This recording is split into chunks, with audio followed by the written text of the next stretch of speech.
The Interstellar Concordance had been classifying species by their dietary habits for approximately 3,000 standard cycles, which was either a testament to bureaucratic efficiency or a stunning example of cosmic laziness, depending on who you asked. The system was simple, elegant, and as it turned out, catastrophically prone to error.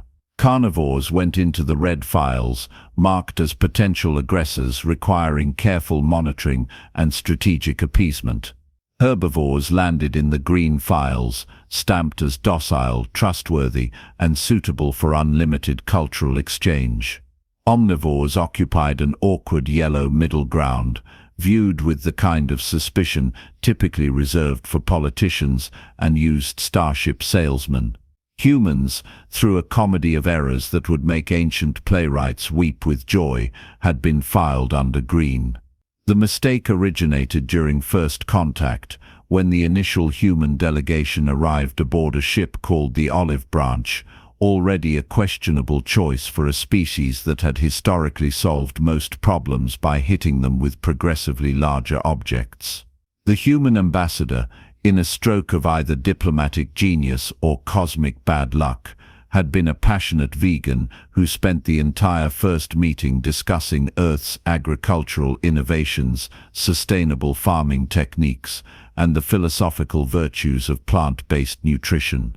The Concordance representatives, who approached classification with all the nuance of a binary switch, heard plants good, farming important, vegetables delicious, and promptly stamped humanity's file with a cheerful green marker. Nobody bothered to dig deeper.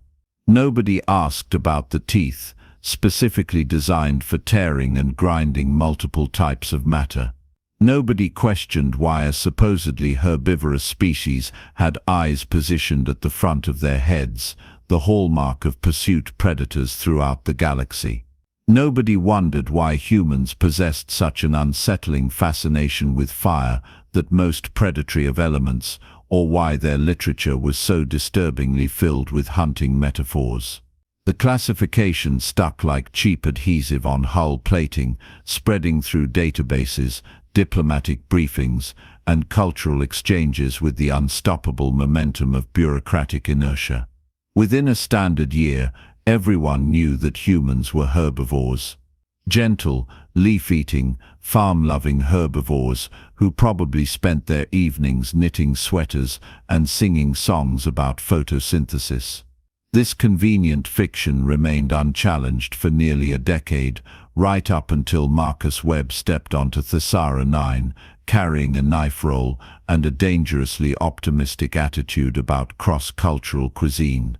Thesara 9 occupied a peculiar niche in the galactic community, primarily characterized by what it lacked rather than what it possessed. It lacked strategic resources, advanced technology, or convenient proximity to major trade routes. What it did have in abundance was fear, a trait the native Quellans had elevated to an art form over millennia of evolution. The Quellans themselves stood roughly 4 feet tall, covered in soft azure fur that rippled with their emotional states, and possessed approximately 6 times as many anxiety receptors as any species had a reasonable biological need for. They were, in the parlance of xenobiologists, skittish as hell. Their nervousness stemmed from sharing their planet with the thornback ravager, an apex predator that evolution had designed with the apparent goal of creating nightmares.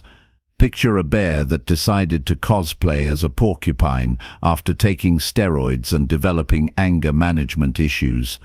Adult ravagers topped out at roughly 800 pounds of muscle, fang, and the kind of aggressive territorial instinct that made unreasonable seem like a compliment. Their backs bristled with retractable spines capable of piercing standard combat armor. Their jaws could crush alloy with the casual ease of humans snapping celery. They hunted in twilight hours, saw in infrared, and possessed a sense of smell that could track prey across 3 climate zones. The Quellans had adapted to this threat through a comprehensive strategy of hiding, running, and building really impressive walls. Their cities resembled fortresses designed by paranoid architects with unlimited budgets. Every building featured multiple escape routes, reinforced shelters, and automated defense systems that activated at the slightest hint of Thornback presence. The planetary government maintained a standing military force whose primary function was Ravager deterrence, a job that combined the stress of bomb disposal with the career satisfaction of professional mouse wrangling in a barn full of cats. Into this environment of institutionalized terror came Marcus Webb, age 32, certified chef, amateur xenobiologist, and the kind of person who read molecular gastronomy textbooks for fun. He had volunteered for the Thessara 9 assignment through the Terran Diplomatic Corps' Cultural Exchange Program, specifically the Culinary Division. His mission brief was straightforward: spend 6 months on Thessara 9, learn about Quellan cuisine, share human cooking traditions, and help establish the kind of cultural bonds that led to profitable trade agreements and mutual cooperation. The briefing package had emphasized Quellan dietary preferences, vegetarian recipes, and appropriate presentation techniques for species with sensitive digestive systems. It mentioned the Thornback Ravager situation with the casual tone of travel brochures, noting occasional rain, suggesting that colonists simply avoided certain areas during hunting hours and everything would be fine. Marcus had arrived 4 months ago, settling into a human-compatible HAB unit on the outskirts of the capital city of Veltara. The Quellans had greeted him with the nervous hospitality of people welcoming a large dog they'd been assured was friendly, but remained uncertain about. His initial cooking demonstrations had been well received, particularly his vegetable preparations, which the Quellans praised with the kind of relieved enthusiasm typically reserved for discovering the monster under the bed was actually just laundry. The diplomatic feast had been scheduled for weeks, intended as the centerpiece of human-Quellan cultural exchange. Representatives from both governments would attend, along with observers from a dozen other species curious about humanity's integration into galactic society. Marcus had spent considerable time planning the menu, researching Quellan flavor preferences, and preparing ingredients shipped from Earth at considerable expense. Everything was arranged, organized, and ready to proceed according to carefully laid diplomatic plans. Then the Thornback Ravager decided to crash the party, both literally and figuratively. The breach alarm wailed across the colony at approximately 3 hours before sunset, that magical time when Ravagers emerged from their territorial dens hungry and irritable. The automated defenses had apparently experienced a cascading failure in Sector 7, which in practical terms meant that roughly 30 feet of electrified fencing had decided to become decorative rather than functional. Through this gap had wandered an adult male thornback, drawn by the scent of the food storage facility adjacent to the diplomatic compound. Marcus was inspecting vegetable shipments when the alarm began its shrieking performance. The Quellan workers had evacuated within approximately 4 seconds, moving with the practiced efficiency of species who treated survival drills as serious business. They vanished into reinforced shelters, sealing doors behind them with pneumatic hisses that sounded like the planet itself taking a sharp breath. Marcus, who had spent his teenage years in Montana helping his uncle hunt elk in mountain terrain, experienced a different reaction to sudden danger. First came assessment, a rapid evaluation of threat vectors and available responses. Second came that peculiar human trait that other species found so unsettling: curiosity. The alarm meant a Ravager. A Ravager meant approximately 800 pounds of apex predator meat, presumably free-range and organic by default. He found himself doing math. 800 pounds yielded perhaps 400 pounds of usable meat after processing. A diplomatic feast for roughly 60 attendees required maybe 100 pounds for appropriate serving sizes. The rest could be preserved, studied, or distributed to the colony as a gesture of goodwill. The rational portion of his brain, the part responsible for self-preservation and appropriate fear responses, pointed out that he was contemplating hunting a creature that required military intervention to repel. The rest of his brain, the larger portion shaped by generations of human ancestry that had climbed to the top of Earth's food chain through a combination of tool use and aggressive optimism, noted that he had knives, fire, and opposable thumbs. Advantage human. The thornback emerged from behind a storage container with the confident stride of a creature accustomed to being the scariest thing in any given environment. Its spines were fully extended, creating a bristling corona around its massive frame. The setting sun caught the edges of its armor plating, making it gleam like some organic tank. Its eyes, glowing faintly with reflected infrared, fixed on Marcus with the intense focus of predator recognizing prey. Marcus met its gaze with the calculating stare of a chef evaluating livestock. He noted the muscle distribution, suggesting considerable shoulder and hindquarter development. The armor plating would need to be removed carefully to access the choicest cuts. The spines presented an interesting challenge, though they might make impressive presentation elements if properly cleaned and treated. The Ravager charged, which in retrospect was probably the smart move. Marcus sidestepped using the storage container as cover, letting 800 pounds of momentum carry the creature past him. Humans might not have armor plating or retractable spines, but evolution had gifted them with endurance, pattern recognition, and the capacity to make tools out of basically anything. The storage area contained numerous implements that, while designed for peaceful purposes, could be repurposed with the right motivation. What followed was less a fight and more a practical demonstration of why humans had historically proven remarkably difficult to remove from any ecosystem they decided to inhabit. The Ravager had strength, natural weapons, and instinct.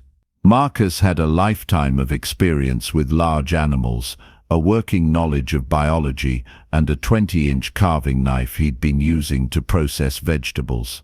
More importantly, he had patience, the willingness to use his environment tactically, and that peculiar human trait of viewing problems as solvable rather than insurmountable. 15 minutes later, the Thornback Ravager lay dead beside the storage container, dispatched with the clinical efficiency of someone who understood anatomy and possessed the tools to exploit that knowledge. Marcus stood over it, breathing heavily, already planning the butchering process. The knife would need sharpening. He would need help moving the carcass to his prep facility.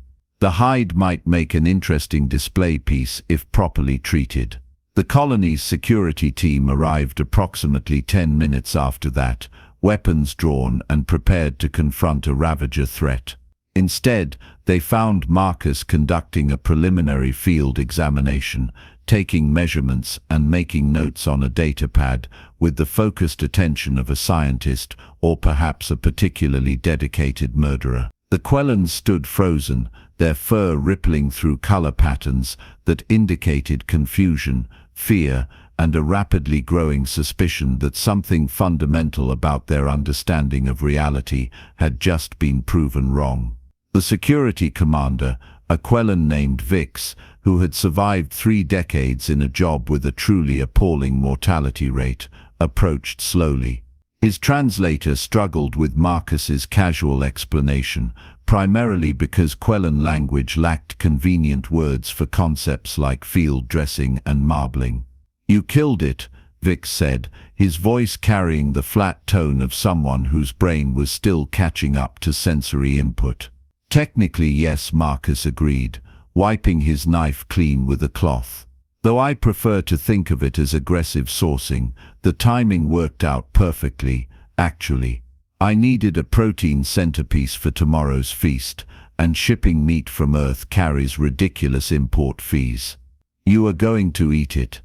Well, I'm certainly not going to waste it. Do you have any idea how rare it is to get free-range predator meat this fresh?" The flavor profile should be outstanding. Apex predators typically have more developed musculature, which means better texture if prepared correctly. Vix's fur had settled into a shade that Marcus's translation software unhelpfully identified as existential dread blue. The other security team members maintained a careful distance, weapons still drawn, apparently uncertain whether the Ravager or the human represented the greater threat. "Humans are herbivores," Vix said, though his tone suggested he was checking his facts rather than stating them. "Humans are omnivores," Marcus corrected, beginning to realize the scope of the misunderstanding. "We eat plants and animals, mostly whatever's available, honestly. We're really not picky, which is probably why we ended up everywhere on Earth, despite having mediocre physical capabilities compared to specialized species."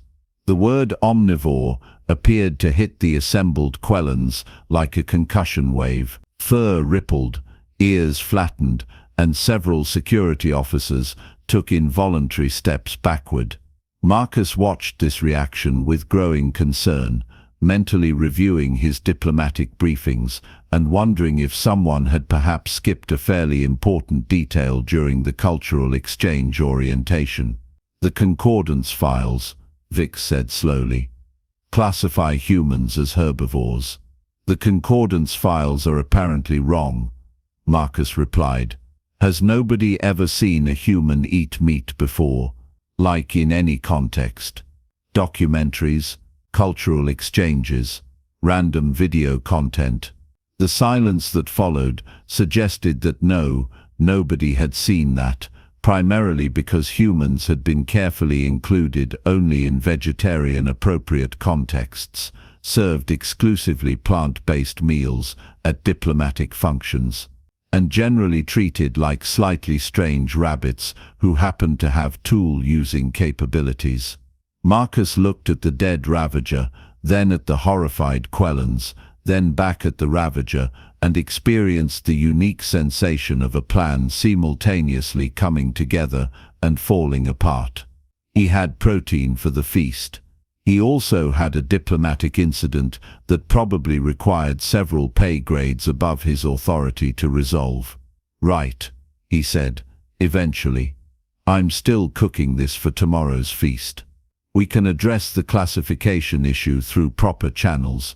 In the meantime, I need help moving this to my prep facility, and about 6 hours of uninterrupted work time." To their credit, the Quellans helped. Possibly out of shock, possibly out of morbid curiosity, possibly because they recognized the futility of arguing with a human who had just killed their planet's apex predator and was now discussing optimal roasting temperatures. The prep facility had been designed for vegetable processing, featuring gleaming metal surfaces, advanced temperature control, and absolutely nothing intended for butchering an 800-pound apex predator. Marcus adapted because humans were good at adapting, using standard tools in creative ways, and calling upon half-remembered lessons from hunting trips and professional butchery tutorials he had watched during culinary training. The Quellans watched through observation windows, documenting the process with the fascination of anthropologists, discovering a new culture, or perhaps horror fans, unable to look away from particularly graphic content. Marcus worked methodically, explaining each step to the translation devices recording for the diplomatic archive. He discussed muscle groups, connective tissue, and fat distribution with the enthusiasm of someone genuinely passionate about his craft. "The key with apex predator meat is respecting what the animal was," he explained while separating the hindquarters. "These creatures lived active lives, which means tougher muscle fibers requiring specific preparation. Low and slow cooking breaks down connective tissue while preserving moisture. I'm thinking a dry rub with imported earth spices, maybe 18 hours in a smoking apparatus, finished with a high-heat sear for texture contrast." The Quellan observers made noises that the translator interpreted as agreement, but probably meant something closer to horrified whimpering. The hide came off in sections, revealing meat that looked promising from a culinary perspective.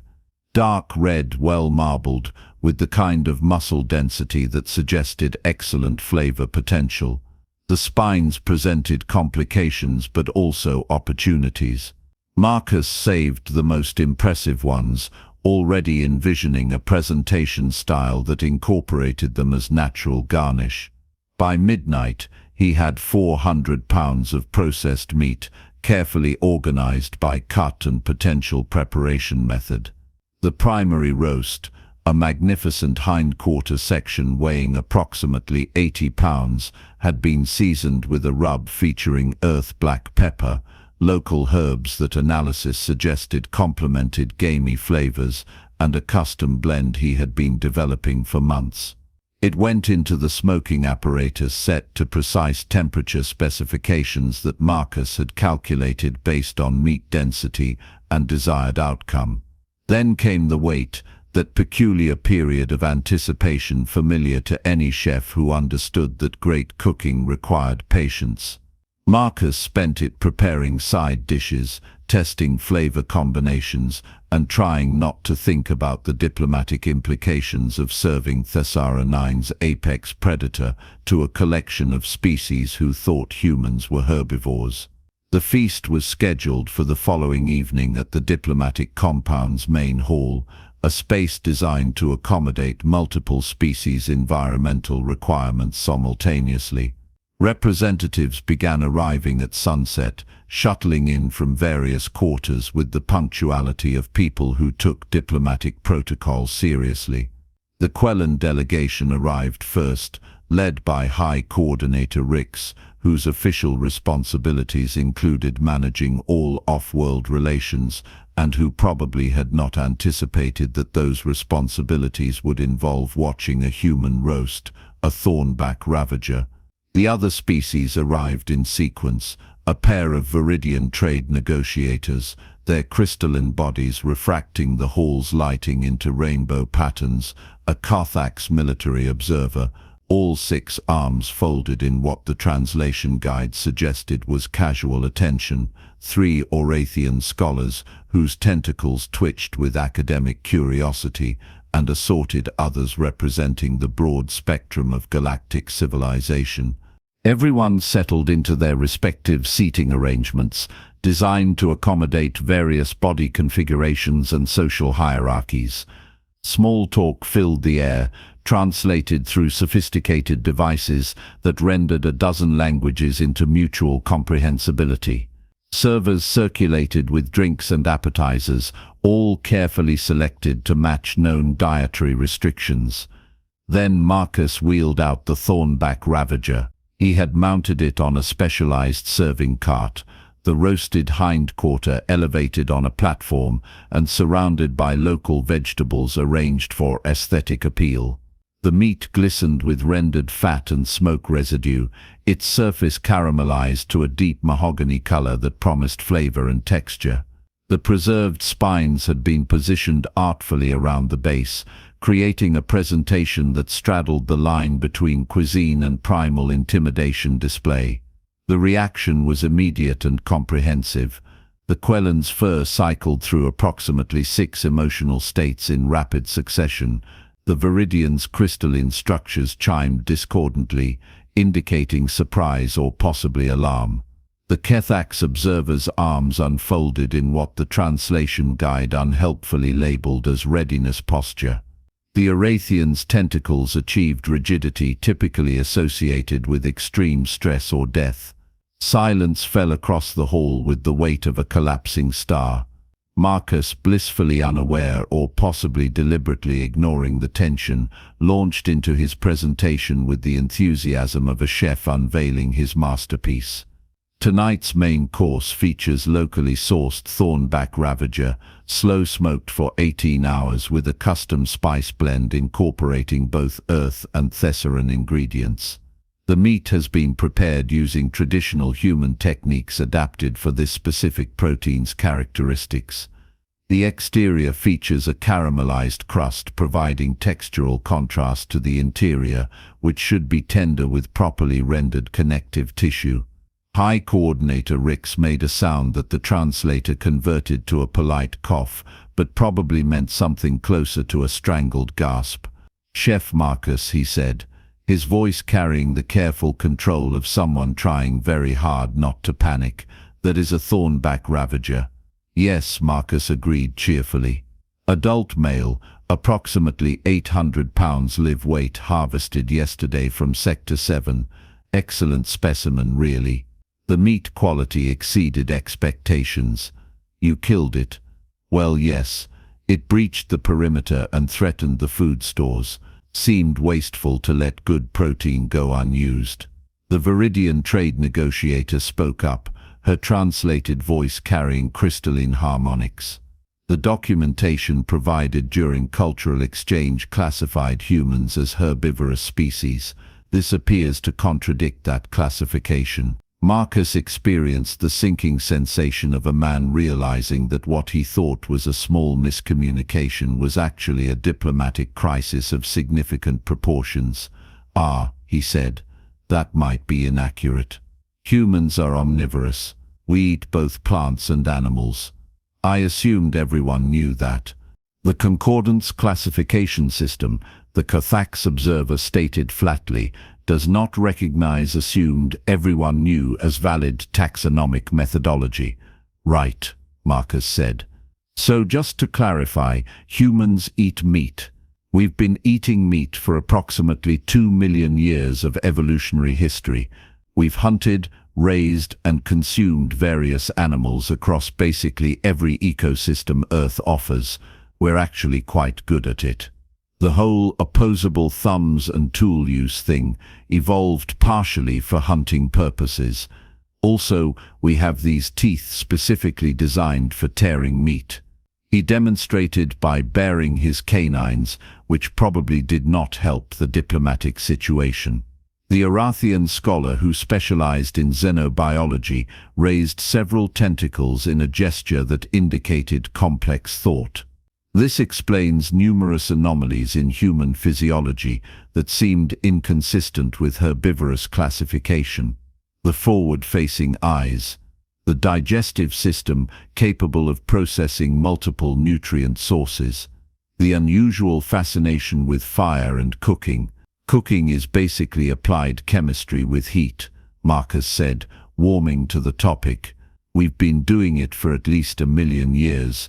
It pre-digests food externally, allowing us to extract more nutrients with less biological energy investment.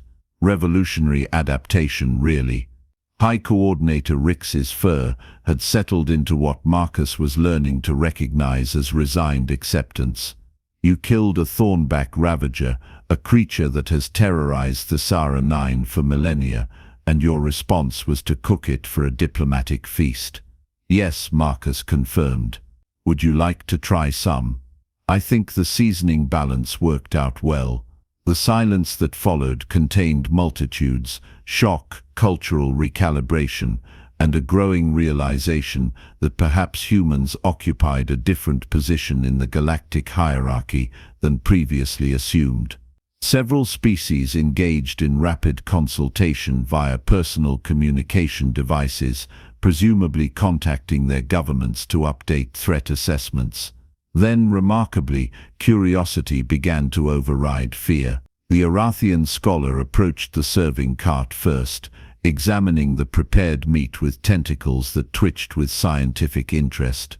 "The preparation technique is sophisticated," she observed. "This represents considerable knowledge of protein chemistry and heat transfer."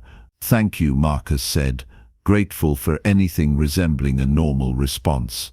"I studied under several masters during my culinary training. Technique matters when working with complex proteins. I would like to sample this," the Arathian announced, "for xenobiological research purposes." Marcus carved a slice with practiced efficiency, plating it with accompanying vegetables and a sauce he had prepared from local fruits reduced with earth wine. The Arathian accepted the plate, consumed a tentative portion, and experienced what the translator rendered as surprising delight. "This is exceptional," she said. "The flavor profile is complex, with adequate fat content providing satiety signals. The texture is tender but substantial. This animal terrorizes our planet, and yet prepared this way it becomes nourishment." That broke the dam. Other species approached, curiosity overcoming initial shock. Marcus served plates with the efficiency of a practiced chef, providing appropriate portions and explaining preparation details to anyone who asked. The Cathax observer tried a sample, his translator emitting sounds suggesting approval. The Viridians, lacking conventional digestive systems, analyzed the chemical composition and declared it nutritionally impressive. Even some Quellans approached, though with visible trepidation. High Coordinator Rix accepted a small portion, consumed it with visible nervousness, and experienced what appeared to be a minor existential crisis. "We have feared these creatures for generations," he said quietly. "You transformed that fear into sustenance. That's kind of what humans do," Marcus said, serving another plate. "We see something dangerous or challenging, and we figure out how to make it useful. Sometimes that means domesticating it. Sometimes it means eating it. Often both. We turned wolves into dogs, wild cattle into livestock, and basically every edible plant into agricultural products. It's our thing." The feast continued, though the atmosphere had shifted from formal diplomatic protocol to something resembling a cultural revelation. Representatives tried the food, discussed its implications, and recalibrated their understanding of humanity's place in the galactic community. Some expressed concern about the classification error. Others saw opportunity in humanity's apparent capability for handling dangerous situations. All recognized that something fundamental had changed in how humans would be perceived. Marcus moved through the crowd, ensuring everyone had adequate portions and answering questions about preparation techniques, human dietary history, and Earth's predator ecology. He discussed hunting traditions, cooking methods, and the cultural significance of shared meals with the passion of someone who genuinely loved his craft. The diplomatic crisis had apparently transformed into an impromptu cultural exchange, though probably not the kind the Terran diplomatic corps had envisioned. Near evening's end, High Coordinator Rix approached Marcus again, his fur displaying colors that suggested contemplation. "This feast will be remembered," he said, "though perhaps not for the reasons initially intended. I apologize if I caused problems," Marcus said. "I genuinely thought everyone knew humans were omnivores. The fault lies with inadequate first contact protocols," Rix replied. "We made assumptions based on limited data. Your actions, while shocking, have provided clarity. Also excellent food." "Thank you. That's really what I was going for." "The Concordance will need to update humanity's classification," Rix continued. "This will have implications for diplomatic relations, trade negotiations, and cultural exchange programs. Because we eat meat. Because you killed and ate a thornback ravager with approximately the same emotional investment others might apply to harvesting vegetables. Because you possess capabilities your species apparently considered too obvious to mention. Because you have fundamentally altered how we understand humans." Marcus considered this. "Will that be a problem?" "That depends entirely on perspective," Rix said. "Some species will view humans as more dangerous than previously assessed. Others will see valuable allies capable of handling threats. Still others will simply want to try your cooking." "I can work with that," Marcus said. The following weeks brought exactly the chaos Rix predicted. The Concordance formally updated humanity's classification to omnivorous, triggering a cascade of revised diplomatic assessments. Some species requested reduced human presence in their territories. Others increased trade negotiations, seeing advantage in humanity's adaptable nature. Several governments requested that markers specifically visit their worlds, though whether for culinary or security consultation remained unclear. The footage of the feast circulated through galactic information networks, becoming one of those cultural moments that define perspectives. Humans watched it with a mixture of amusement and confusion, wondering why everyone seemed so surprised that they ate meat. Other species watched with fascination, concern, or in some cases, appetite. Marcus returned to Earth after his assignment ended, carrying enough commendations to wallpaper a small apartment and several job offers from xenobiological research institutes interested in his unique approach to apex-predator relations. He declined most of them, preferring to return to his restaurant in Seattle, though he did agree to occasional consulting work for the Diplomatic Corps' cultural exchange program. The Quellans, for their part, experienced something of a cultural shift. Knowing that an off-worlder had killed and eaten their apex predator did nothing to reduce their fear of thornback ravagers, but it did introduce the novel concept that these creatures were not invincible. Some communities began studying Marcus's techniques, adapting them for Quellan physiology. Others simply improved their defensive measures, content knowing that in the worst-case scenario, they could call for human assistance. The thornback ravager population on Thesara 9 continued thriving, blissfully unaware that they had been reclassified from apex predator to potential food source by a significant portion of the galactic community. And somewhere in the Concordance's vast bureaucratic archives, humanity's file was updated from green to yellow with a notation that read omnivorous, pursuit predators. Possess sophisticated food preparation capabilities, approach with appropriate respect and possibly dinner reservations. The galaxy had learned an important lesson about assumptions, classification systems, and the dangers of incomplete data. Humans, characteristically, had learned that alien apex predators tasted pretty good when properly seasoned. Some knowledge, it seemed, was best acquired through direct experience, preferably served with appropriate side dishes and decent wine. The universe continued its expansion, indifferent to these small dramas playing out on its surface. Stars burned, planets orbited, and countless species pursued their various goals across the cosmic stage. And on one small world orbiting an unremarkable yellow star, humans continued doing what they had always done, adapting, surviving, and occasionally eating things that probably should have eaten them first. It was, all things considered, very human.